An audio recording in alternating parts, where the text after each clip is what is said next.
Welcome to First Unitarian Society of Minneapolis, the birthplace of congregational humanism. We carry on that tradition of free thought today, dedicated to promoting a free search for truth, meaning, and justice. Our web address is firstunitarian.org. I'm David Breeden, Senior Minister. Welcome.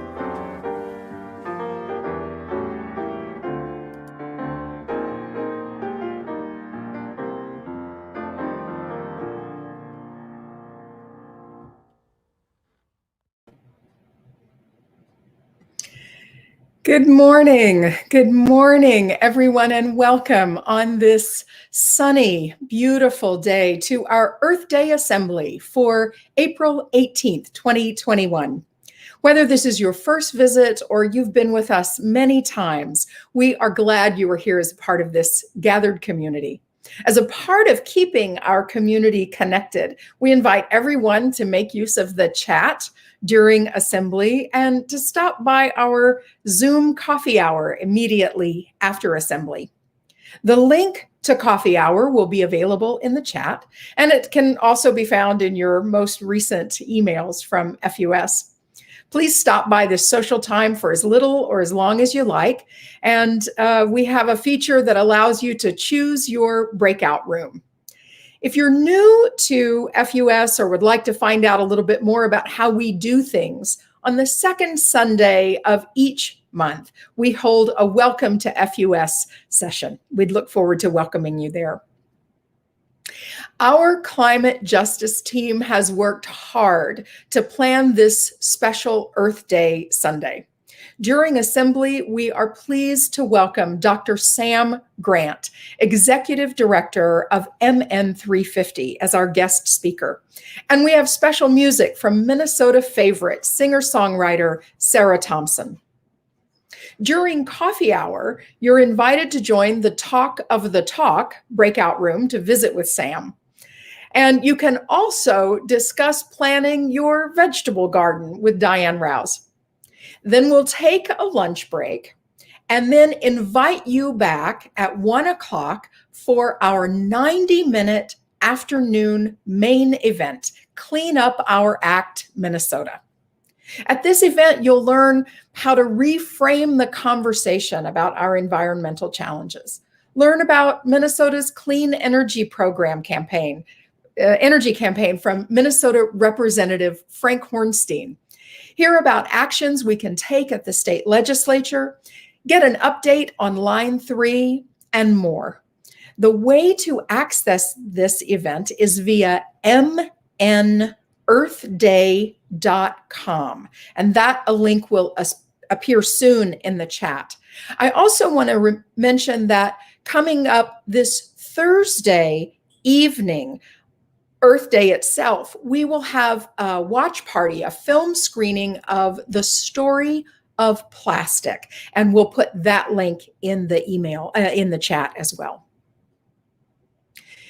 First Unitarian Society's building occupies the traditional land of the Dakota people, land ceded in 1851 by a treaty not yet honored or fulfilled by the U.S. government. We acknowledge that the present use of this land is rooted in the exploitation of Indigenous people. Our monthly theme for April is Becoming. This past week has been traumatic and triggering, and parts of our metro area are militarized zones. When our grief and anxieties are complex and seem too much to bear, we can be comforted by these words of Joanna Macy, environmental activist, author, and scholar of deep ecology. She writes, "The biggest gift you can give is to be absolutely present. And when you're worrying about whether you're hopeful or hopeless or pessimistic or optimistic, who cares? The main thing is that you're showing up, that you're here, and that you're finding ever more capacity to love this world, because it will not be healed without that. That is what will unleash our intelligence and our ingenuity and our solidarity for the healing of the world. Come, let us gather in community.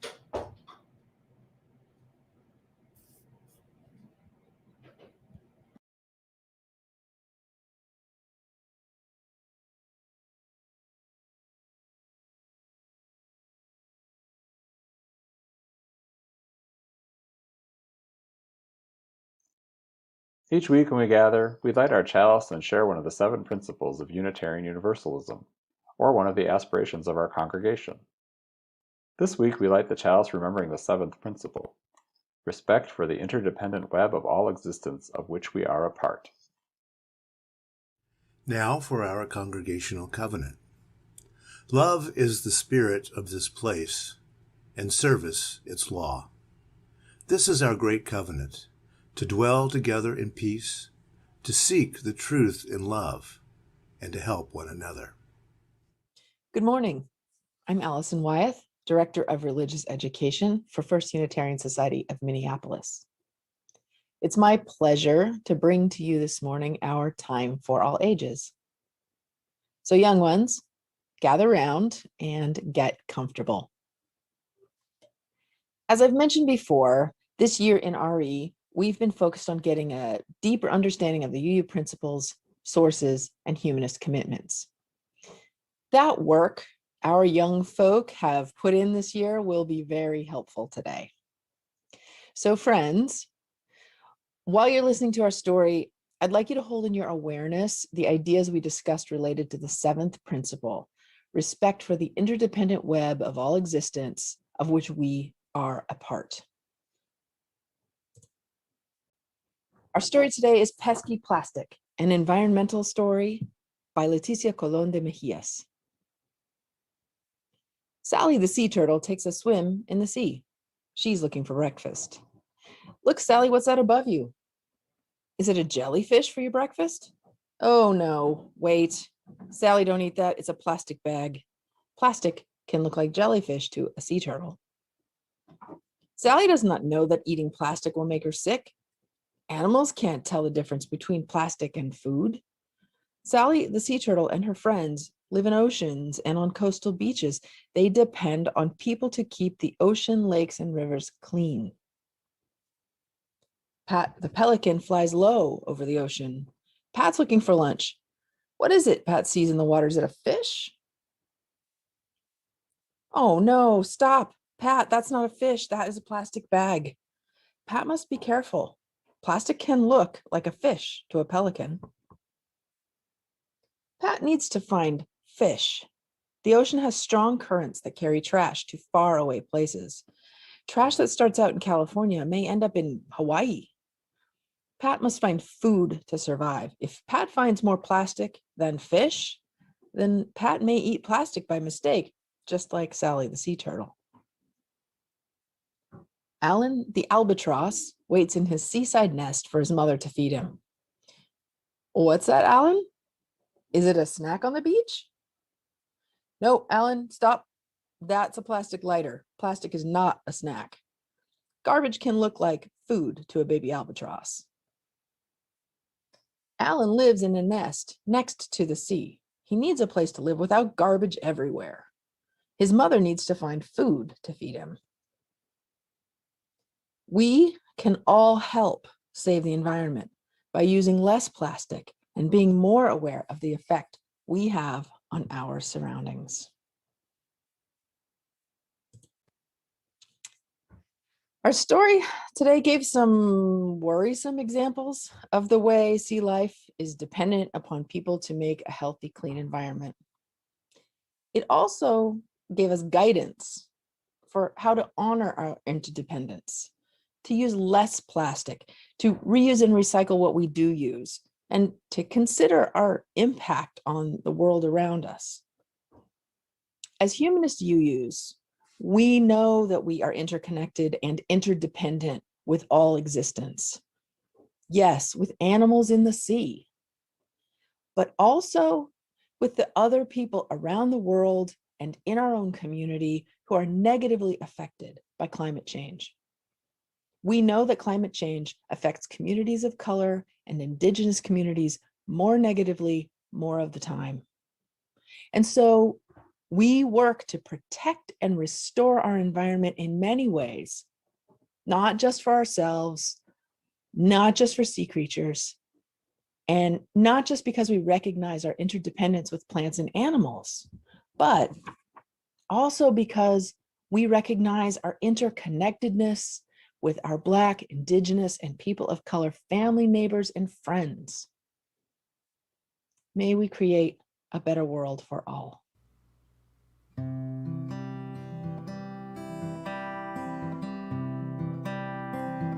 All my relations come, every nation come, all my relations under the sun. We are one, we are praying come, we are praying come, we are the song and we are the drum. We are one, we are the river come, we are the river come, we are the boat, the paddle, the shore.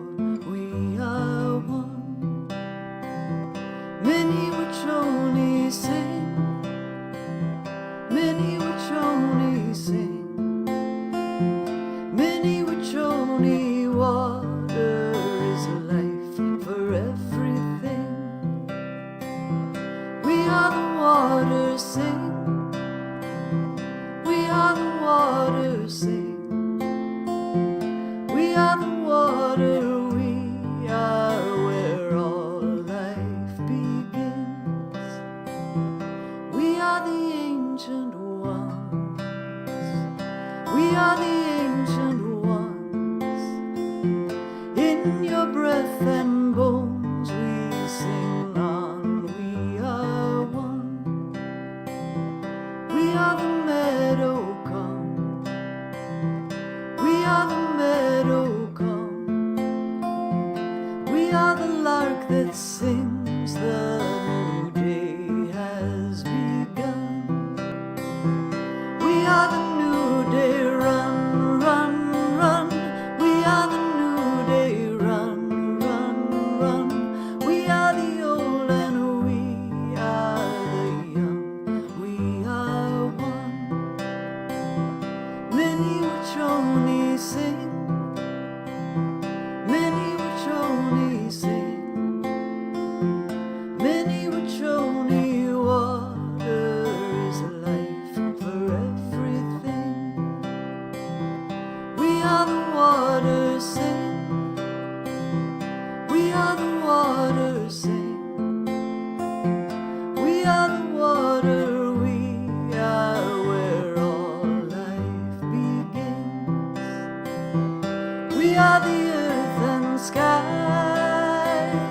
we are the thunder cries, we are the fire, we are the light in your eyes.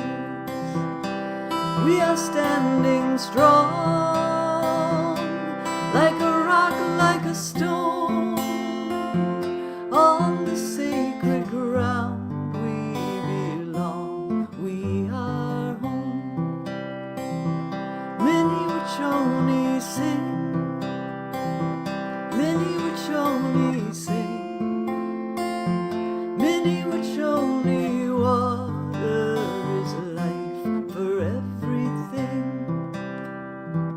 We are the water sing, we are the water sing, we are the water, we are where all life begins. All my relations come, every nation come, all my relations under the sun. We are one.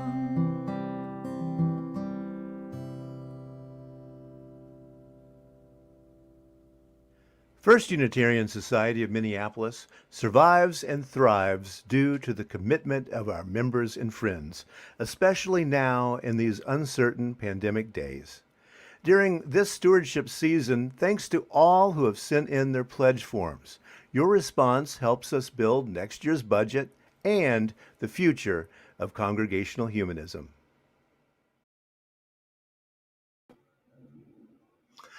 On Sundays, when we gather, we take a few moments to reflect on the joys, the sorrows, and the milestones of the human experience.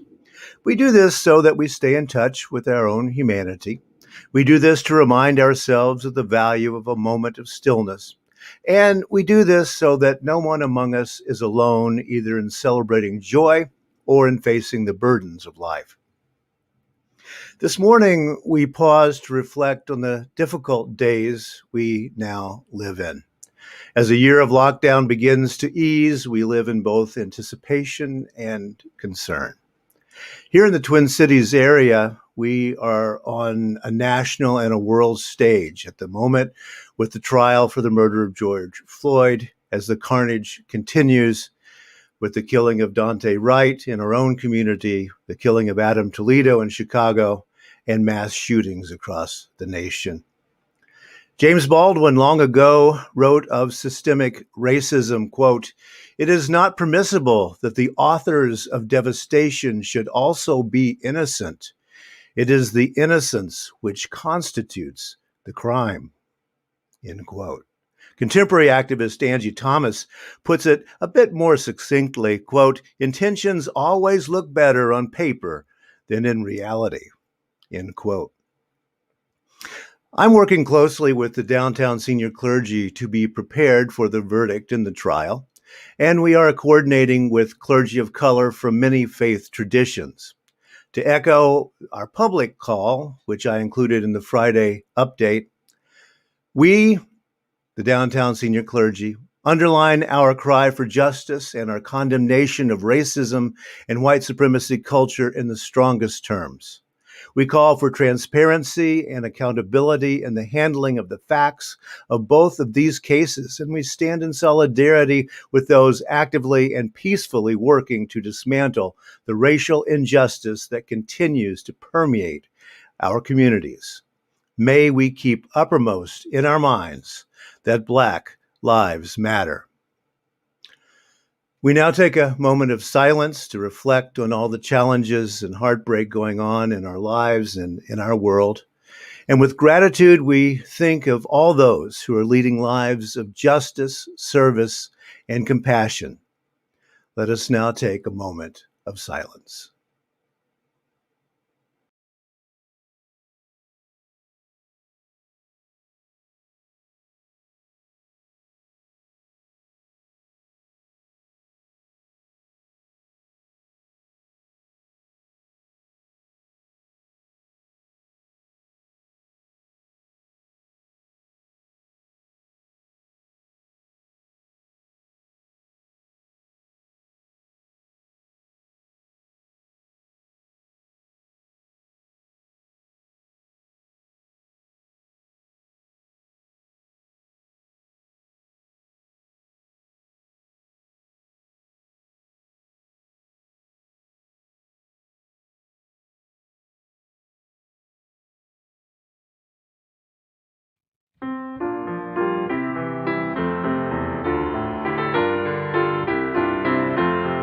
And we believe in life and in the strength of love, and we have found our need to be together.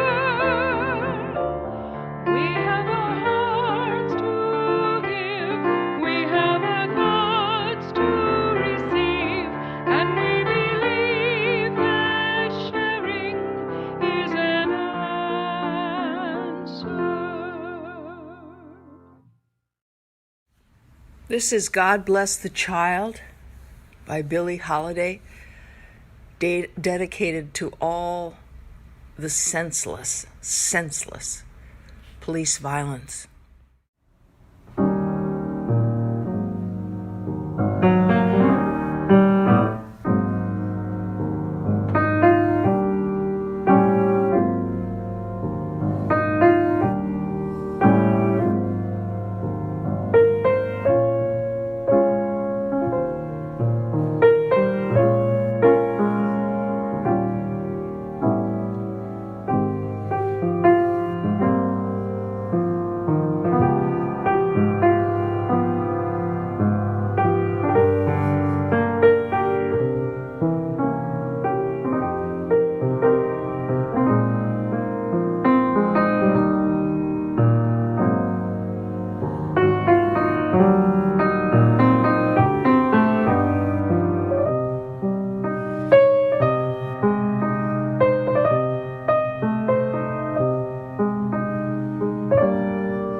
About 2 years ago, Catherine Jordan came to me and said, Kelly, we need an environmental action group at FUS, and I've got some energy to organize around it.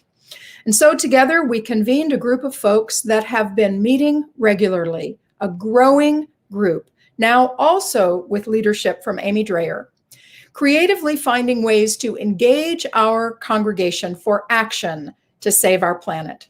From the beginning, we've called ourselves the Climate Justice Team, with an equal emphasis on climate and justice for all people. This is our second Earth Day event, and that means our second online Earth Day event. We look forward to the time when we can host this together in person. It is our pleasure to welcome today Dr. Sam Grant as our guest speaker. Sam's role in the environmental justice movement began in 1983 in Minnesota, when he fought for his college campus to divest from South Africa and worked as a lobbyist for passage of legislation demanding that A, workers have a right to know about the dangerous chemicals being used or produced in their workplaces, and B, that communities have a right to know about the hazardous chemicals used or produced by companies in their neighborhoods. Along with James and Grace Lee Boggs, Sam did a workshop on environmental racism in Chicago in 1986, and ever since then has been organizing creative solutions that emerge from within communities to define our paths to liberation. Sam is now executive director at MN350, an organization leading Minnesota's fight against climate change and leading from the intersectionality of racial and climate justice. At MN350, Sam is leading and supporting work on multiple fronts to move all of Minnesota onto a just transition pathway. Welcome to First Unitarian Society, Sam Grant. Thank you, Kelly. I'm really honored to be in circle with all of you who are here this morning. When my father, who had the last couple of tickets to a Paul Robeson concert in North Carolina, found out that my mother was very much seeking to have one of those final tickets, he said, "You can have it as long as you will be my date." So she was his date. They ended up getting married. And as they got married, my mother required that my father find a church, because unless he had a spiritual path to go along with his commitment to evolution of humanity, their marriage would not work. And so my father found his home in the Universalist Society, first in Florida, and then wherever we moved in the country. And when we lived in Minnesota, he was in your congregation at First Universalist for a time. So I'm in many ways back home, because he would bring me with him on some of those occasions on Sundays. So welcome, and thank you for taking time to sit with me this morning. I begin with a meditation to say their names. Jamar Clark, Philando Castile, George Floyd, Dante Clark, Jojo Boswell, Sheila St. Clair, Rose Downwind, and the many others whose lives have been senselessly, unjustly taken by law enforcement and also by a predatory society that devalues the lives of Indigenous women and girls. We also need to say the numbers. We are at 417 parts per million of greenhouse gas emissions in the atmosphere, and we need to get back to 350. In the last 7 or 8 years, nearly 2,000 African Americans have had their lives taken, stolen, destroyed by law enforcement officials. And over a slightly longer period of time, over the last 40 years, that same number, nearly 2,000 Native women and girls have gone missing or been murdered in their communities in Minnesota and around the country. We need the numbers of Native lives lost and Black lives lost from today forward to go to zero, from here to infinity. As we consider how to best counter the climate crisis, I'm reminded of an African proverb: if you want to go fast, go alone, but if you want to go far, go together. There are many who assume that the climate crisis is so severe we have to act with all due haste using technology and market-ready solutions to bring down greenhouse gas emissions and make all else wait until after we have solved that crisis. I ask you to remember Martin Luther King Jr.'s call to us and his demand and articulation that why we cannot wait. We cannot wait for justice any longer. We have waited too long already. We cannot have justice for Blacks without wronging whites, so zero-sum thinking says. We cannot end patriarchy without hurting men, so this pathological way of thinking goes. We cannot slow the pace of greenhouse gas emissions in order to focus resources on climate reparations, because that would destroy the economy. We cannot raise the social cost of carbon to include the cost of climate injustice, because that would be too expensive. In his time, Martin Luther King Jr. believed that we could help society move forward with loving evolutionary pressure. I agree with him, and I think we need to combine now, given the urgency of the intersectionality of racial justice and climate justice in our time, as we witness the senseless mass killings all across this country, plus the escalation, the continuation of anti-Black violence and anti-Indigenous violence, as represented by Line 3 and the number of Native women who have been sexually violated by workers in northern Minnesota who are bringing that pipeline through. We need to now stop assuming that degeneratively designed systems can be corrected with simple pressure.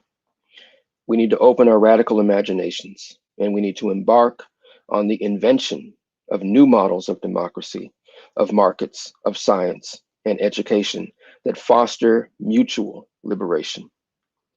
The philosopher Edgar Morin and the physicist Albert Einstein both had ways of saying that the challenge for humanity is to correct errors in thought before they generate devastating errors that spread across humanity.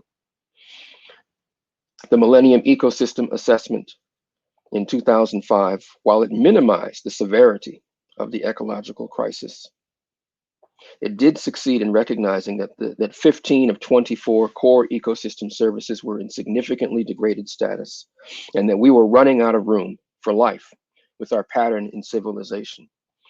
The work of many great scientists since then has added to this with recognition that we're exceeding certain biospheric limits.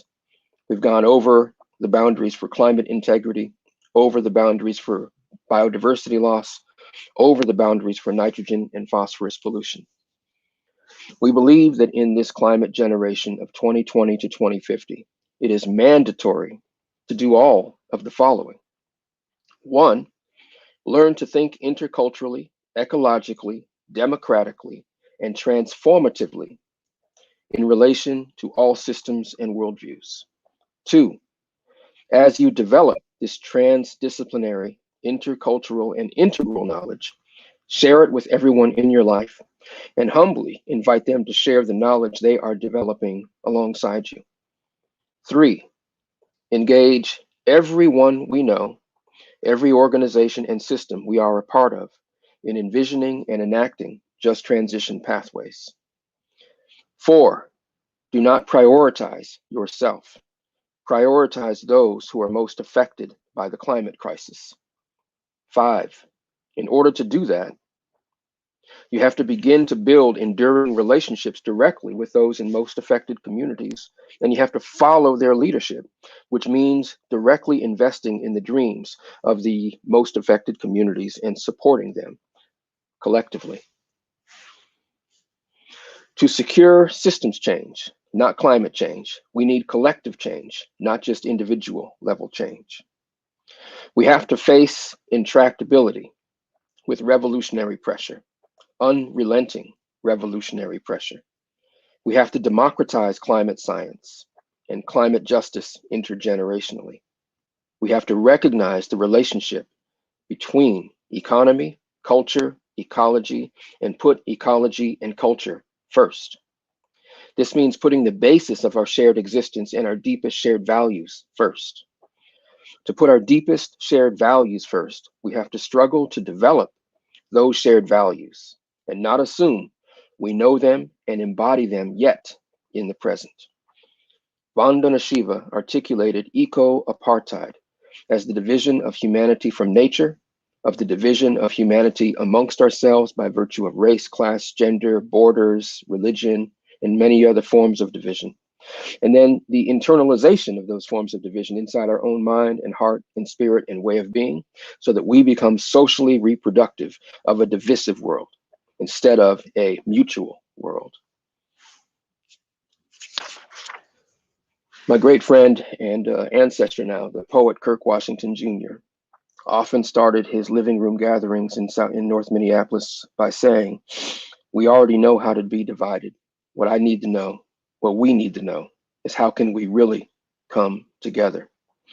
Desmond Tutu echoed this sentiment as well as he thought about articulating climate apartheid, building on the logic of the chief negotiator for the group of 77 developing countries and for the whole continent of Africa, Lumumba Diaping, who in 2009 at the Conference of Parties in Copenhagen said very clearly that the agreement reached that privileged the interests and concerns of the global North was a suicide pact for the global South. And he said it was unconscionable for nations of the global South to allow this agreement to go forward. And that reckoning that sort of catalyzed a global mass of energy in 2009 helped to push the climate justice movement to a new level of articulation. And it was 2 years later that MN350 was born, somewhat coming out of the energy of that 2009 recognition that we had to fight for climate integrity by fighting for climate justice. All of you with privilege can take solace that whatever version of the Thrive Agenda or the Green New Deal emerges through the Biden administration and beyond, you'll get some benefit, protection, and comfort and opportunity through that. But we have to think beyond ourselves and begin to think about the people who are invisible to us. There is a hidden cost to all that you have, and it has been imposed on those you cannot see, on those you do not know, and on those whose importance you have blindly treated as less valuable than your own. It is time to count the full cost of carbon and to pay climate reparations as though our own lives depend on it. How do we count? How far back do we go in our reparations accounting? Climate reparations is not about casting blame and spreading shame, but it is about counting the cost and stopping the hemorrhaging. Climate reparations invites us to come to mutual understanding of how to promote a future that best fosters mutual thriving for all of life. We cannot figure that out if we do not talk to each other. And we cannot do that if we privilege the pace, the pattern, and the processes of existing systems. I want to describe briefly how we're doing this work at MN350. We've got an amazing staff. Andy is doing tremendous work leading our Line 3 work to stop the tar sands pipeline. Betsy is in the back office as our bookkeeper, making sure that we're continually improving our financial management. Brett is leading our communications work and ensuring that the world knows what is happening through our movement building work. Danielle, who used to be on staff doing political action work, is now playing an administrative role, taking the role that Noah held as our administrative manager and relieving the back office burden on myself and Kate. Gayatri is developing a healing justice strategy, both internal and external to our organization. Jenna has joined our team to work with Andy to amplify our capacity in the Line 3 fight. Grant is doing innovative work to advance Minnesota's role in the divestment movement. Lisa, who has been an amazing volunteer, has come on to coordinate food systems work through MN350. Maddie is expanding the work of our clean transportation team, now with new money raised to include a transit riders canvas and organize the voice of those who rely on public transportation to make their lives work, to be a leading voice in bringing down the cost of transit on them, and to distribute that cost more fairly. Misty has developed a missing and murdered Indigenous relatives campaign and now organized with 4 women to put together a transformative justice strategy led by Native women and girls. Nancy, who has been leading work to build a leadership base of Native women in northern Minnesota and also advance treaty rights as necessary for all Minnesotans, is now working with me to link Leech Lake, Red Lake, White Earth, and Bemidji and Beltrami County in dialogue about how to enact a just transition pathway in northern Minnesota. Nicole is coordinating our welcome events and organizing our leadership training strategies. Noelle is doing policy work and coordinating legal defense for people who are being arrested on the front lines in the Line 3 fight. Sarah, who was an amazing volunteer, is now working with Brett in our communications team to expand our capacity to tell the evolving stories in the climate movement. Sophia, who's one of the founders of Black Visions Collective, is now on staff leading our Midwest regional organizing work to build a campaign that brings all of the Midwest together to fight for climate justice. Ula has transitioned from her eco team role to now doing Green New Deal work, which is bottom up, focused on working with constituencies in communities most impacted by the climate crisis to articulate how we enact from the base communities in society just transitions. We are now in the midst of a strategic planning process, and I am seeking to see all of Minnesota move along just transition pathways. By the end of 2022, I would like to see every Minnesota community define and begin to operationalize a just transition pathway that defines how they will bring down greenhouse gas emissions by reorganizing our relationships to center transformative justice and mutual thriving. How can we promote a future that does the following? 1, foster land justice for BIPOC farmers who have been starved of land tenure by rural real estate racism and a history of refusing to lend and then lending only on predatory terms when we do. 2, economic justice in the economy to eradicate the gendered and racialized division of labor.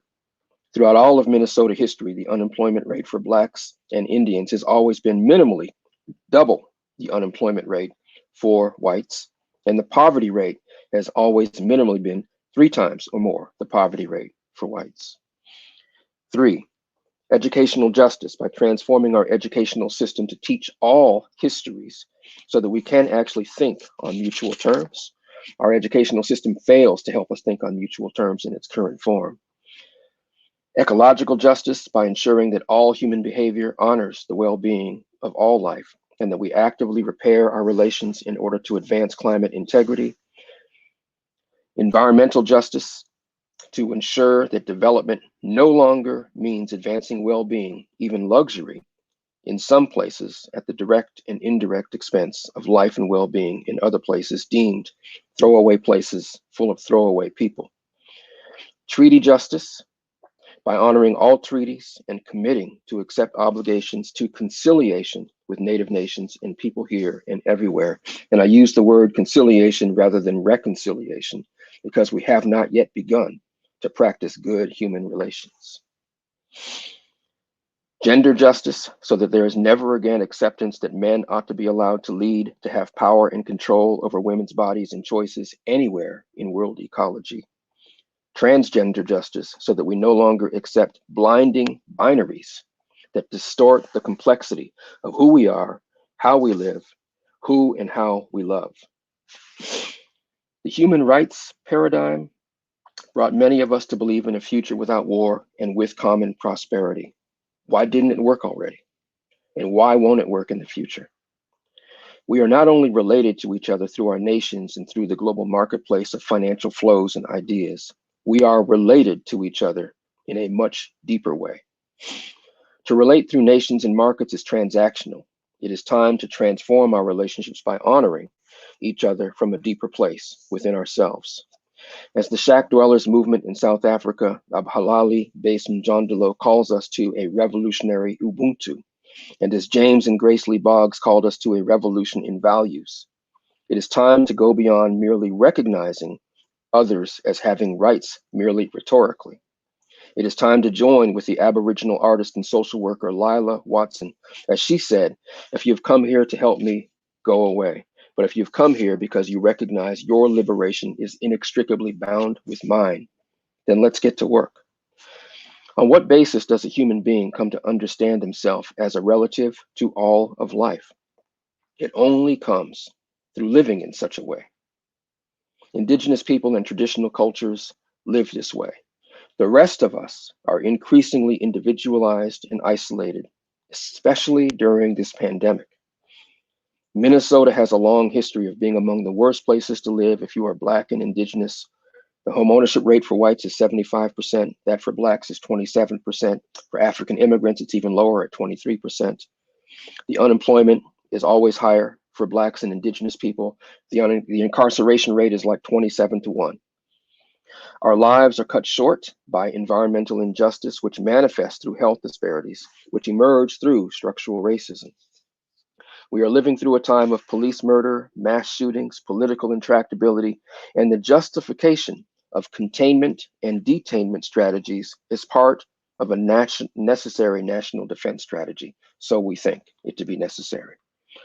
A structurally violent world ecology will never midwife harmony. But people around the world, as we come increasingly to recognize our inextricably bound fate, we can midwife harmony and mutuality in world ecology. We cannot assume political cycles will ever move fast enough to do it. We cannot assume corporate innovators will come to save the day. We cannot assume civil society can exercise its noble heart and make sufficient change. We have to assume that the future is in our collective hands and hearts. We have to believe in ourselves and in each other, that we are each other's relative, even when not each other's direct keeper. The honor of one is the honor of all, just as the hurt of one is the hurt of all. Living by the precautionary principle is right, but it is not enough. We need to commit to stop causing harm and prevent harm from being caused. At the same time, we have to understand how and why we have come to live in a world that allows so much violence and destruction. Beyond understanding, we must invest our co-creative energies in fostering convivial co-evolution. I know this may sound a little flowery and poetic and not tangible enough. So let me get a little more concrete. Police murder of Black lives needs to be abolished forevermore. We cannot allow excuses for why systems are so hard to change. We make those systems, and they will change when we make them change. By measuring what matters, we challenge ourselves to feel what must be felt and do what must be done. In an environmental justice dialogue just last week, somebody brought to me this idea. Imagine if, instead of taxpayers paying the cost when a police officer unjustly murders and takes a Black life, that instead of taxpayers paying the cost, it comes out of the police pension fund. That would give police a direct incentive to stop the violence. What if a company could not exist unless it fully embodied the natural step principles completely and consistently?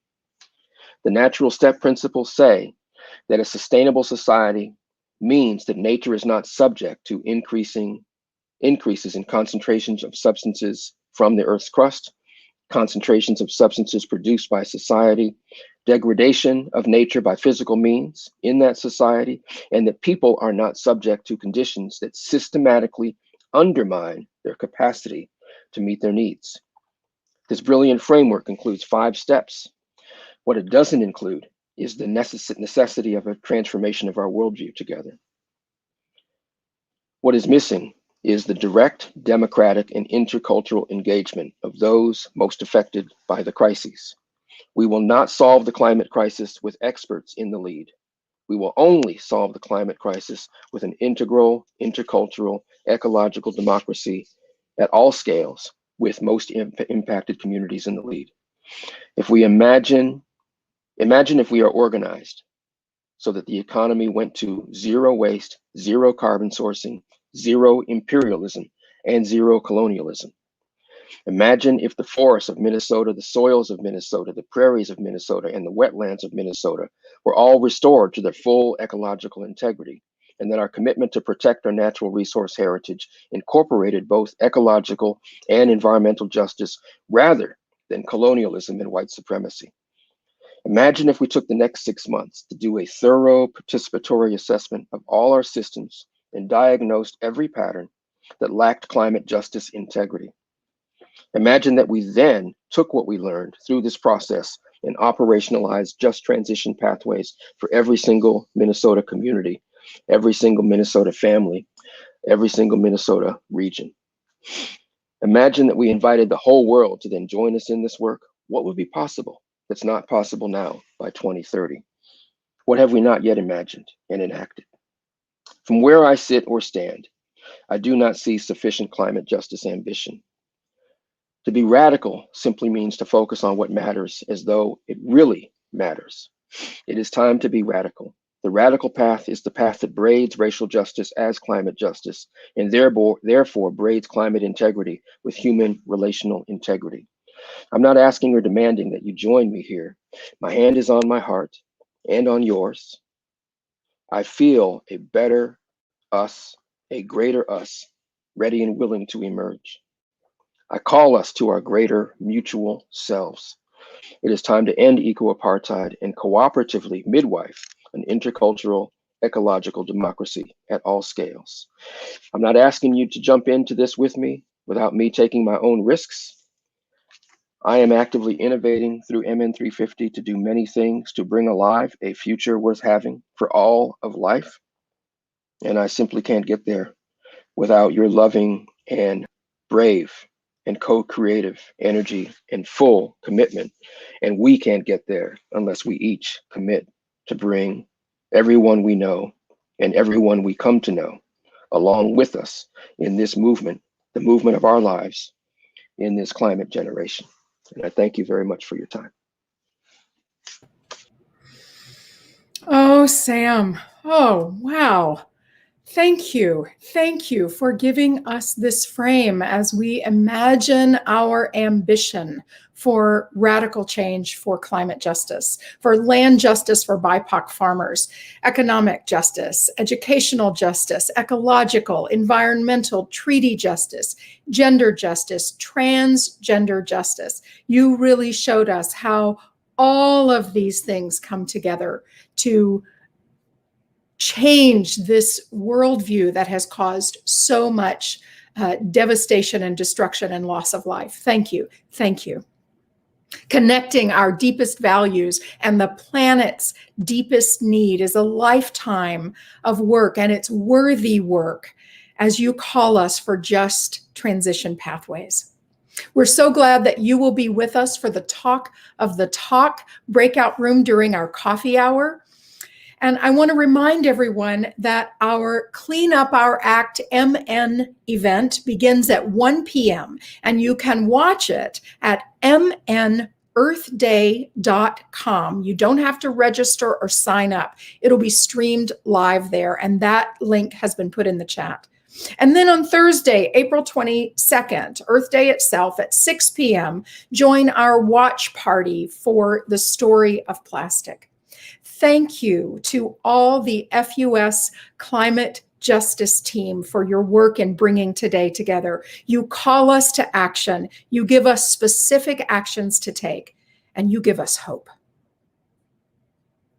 Join me from home in our extinguishing the chalice words. We extinguish this flame, but not the light of truth, the warmth of community, or the fire of commitment. All of these we carry in our hearts and in our minds until we are together again.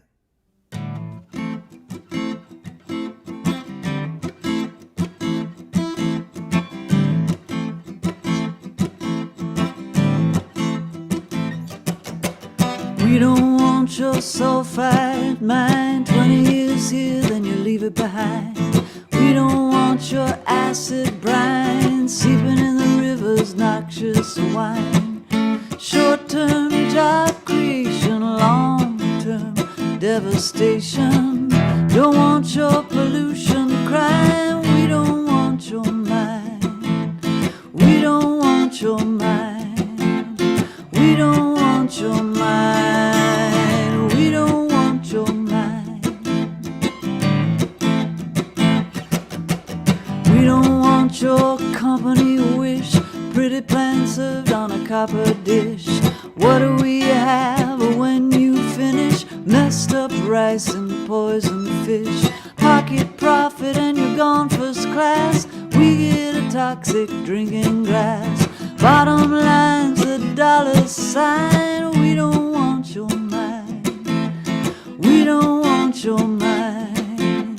We don't want your mind. We don't want your mind. Rain falls on the ground, groundwater flowing down. Simple lesson, science fair. Water goes back in the air. Put in the water what you made. You breathe it in some other day. Drinking a well, wish and dream. Precious water, living stream.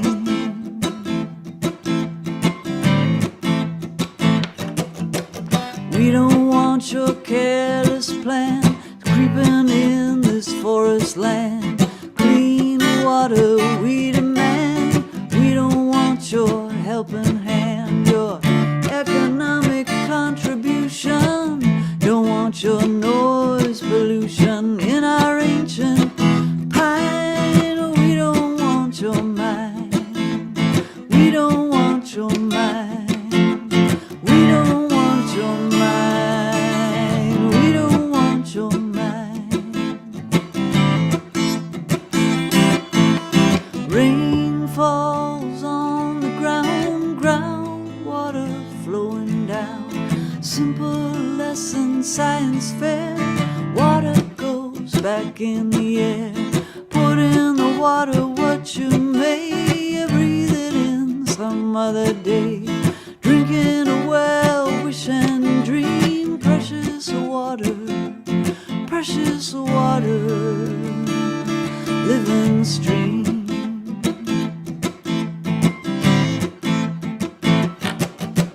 We don't want your sulfide mind. 20 years here, then you leave it behind. We don't want your acid brine. Sleeping in the river's noxious wine. Short-term job creation, long-term devastation. Don't want your pollution crime. We don't want your mind. We don't want your mind. We don't want your mind. We don't want your mind. Precious water, living stream.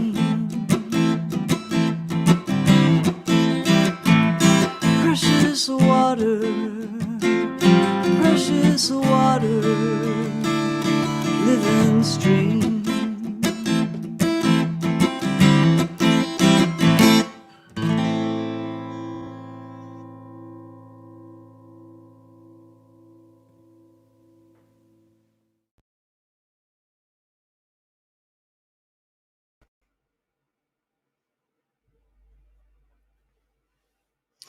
Deep thanks to Dr. Sam Grant for his wise and prophetic words to us today. Our closing words are by Maya Angelou from her poem, Continue. My wish for you is that you continue to be who and how you are, to astonish a mean world with your acts of kindness. Continue to dare to love deeply and risk everything for the good thing. Continue to float happily in the sea of infinite substance which set aside riches for you before you had a name. Continue. So may it be.